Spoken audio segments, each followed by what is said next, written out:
આજની આપણી આ એક એવી હેલ્ધી રેસિપી છે કે જે લગભગ દરેક ઘરોમાં બનાવવામાં આવતી હોય છે. તો હું પણ આ રેસિપી બનાવું છું, એટલે મને પણ થયું કે આ રેસિપી મારે પણ તમારા સુધી જરૂરથી શેર કરવી જોઈએ. Welcome friends, welcome to my channel Chatpatu Kathiyawad. આજે ફરી આપણે એક હેલ્ધી રેસિપી લઈને આવ્યા છીએ જેનું નામ છે બનાના સ્મૂધી, અથવા તો આપણે એને બનાના શેક પણ કહી શકીએ છીએ. તમે આ રેસિપીને કયું નામ આપશો એ પણ મને કમેન્ટ સેક્શનમાં કમેન્ટ કરીને જરૂરથી કહેજો મિત્રો. તો ખૂબ જ ઇઝી અને ઝડપથી બની જતી આ રેસિપીની શરૂઆત આપણે કરીએ એ પહેલાં ચેનલને જો સબસ્ક્રાઈબ ન કર્યું હોય તો મિત્રો સબસ્ક્રાઈબ જરૂરથી કરી દેજો અને બેલ આઇકન દબાવી ઓલ દબાવી દેશો, જેને કારણે આવા નવા વિડીયોઝના નોટિફિકેશન છે આપ સુધી મળતા રહે. હેલ્ધી રેસિપીઝના નોટિફિકેશન છે એ આપ સુધી મળતા રહે. મિત્રો જો અહીંયા મેં એક બાઉલ ભરી અને કાજુ, બદામ અને ખજૂર જે અત્યારની સિઝનમાં ખૂબ જ સરળતાથી મળી જતો હોય છે એ મેં રાત્રે એક બાઉલ ભરીને પલાળીને રાખ્યો હતો. તો આ રીતે બદામનું જે છે એ ફોતરું તમે ઉતારી શકો છો, અને એ સિવાય ખજૂર જે આપણે આખા એડ કરેલા હતા એના બીજ આપણે દૂર કરી દઈશું.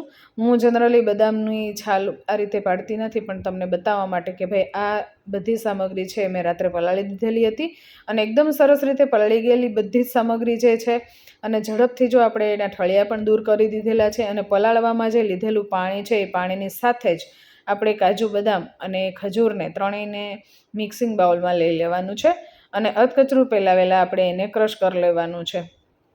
તો બધી સામગ્રી સરસ રીતે ક્રશ થઈ જાય એટલે આપણે ખોલીને જોઈ લેશું. અને હવે આપણે એની અંદર સ્મૂધી બનાવીએ છીએ તો એમાં આપણે દૂધ જરૂરથી એડ કરીશું કે જેનો ટેસ્ટ ખૂબ જ સરસ આવે છે અને હેલ્થ માટે પણ ખૂબ જ ફાયદાકારક છે આ રેસિપી. મિત્રો આનો ફાયદો શું છે એ તમે મને કમેન્ટ કરીને કહેજો કે આ રેસિપી કેટલી ફાયદાકારક છે આપણા બધા માટે. નાના મોટા બધાને ભાવે એવી આ રેસિપી છે. તમે બનાવો છો કે નહીં એ કમેન્ટ કરીને જરૂરથી કહેજો, અને આ રેસિપી તમે ક્યાંથી જોઈ રહ્યા છો એ પણ જરૂરથી કમેન્ટ કરીને કહેજો તમે કે કયા સિટીમાંથી જોઈ રહ્યા છો. અને એ પછી એક બનાના આપણે એની અંદર એડ કરી દઈશું અને ફરી આપણે એને ક્રશ કરી અને આપણી સ્મૂધી છે રેડી કરી લેશું. મિત્રો હવે આપણી સ્મૂધી છે એકદમ પરફેક્ટ રેડી થઈ ગઈ છે, અને અંદર કદાચ અધકચરા જો કોઈ સામગ્રી રહી ગઈ હોય તો રહે તો પણ વાંધો નહીં. એનો ટેસ્ટ છે એ ખૂબ જ સરસ આવે છે, અમને તો બહુ જ ભાવે છે એટલે અમે રહેવા દઈએ છીએ. જો આ રીતની થોડી ઘડી પણ કડી રહી ગઈ હોય તો એ તમે ખાઈ શકો છો, અને સ્મૂધી પીતા પીતા મોઢામાં આવે તો પણ એ ખૂબ જ ટેસ્ટી લાગે છે અને હેલ્થ માટે પણ ખૂબ જ સારી છે આ રેસિપી.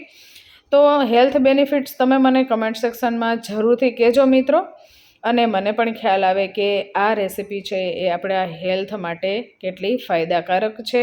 તો અહીંયા બનાના સ્મૂધી આપણી રેડી થઈ ગઈ છે. મિત્રો રેસિપી ગમે તો એક લાઇક જરૂરથી આપી દેજો, ચેનલ પર નવા હોય તો સબસ્ક્રાઈબ જરૂરથી કરી દેજો અને બેલ આઇકન દબાવી ઓલ દબાવી દેશો, જેને કારણે નવા વિડીયોઝના નોટિફિકેશન છે આપ સુધી મળતા રહે.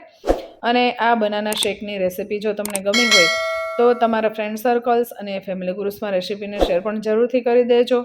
તો ફરીવાર આવી નવી હેલ્ધી અને યુનિક રેસિપીઝ તમારા સુધી લઈને આવીએ. ત્યાં સુધી જય સોમનાથ, જય માતાજી મિત્રો.